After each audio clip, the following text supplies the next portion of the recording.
In today's video, I'm going to show you how to stop background calculations in Autodesk Revit. First, apply a quick fix by opening Task Manager using Ctrl plus Shift plus SK, then go to the Details tab and find Revit Worker, SA.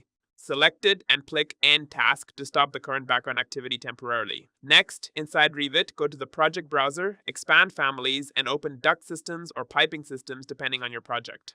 Open the System Properties.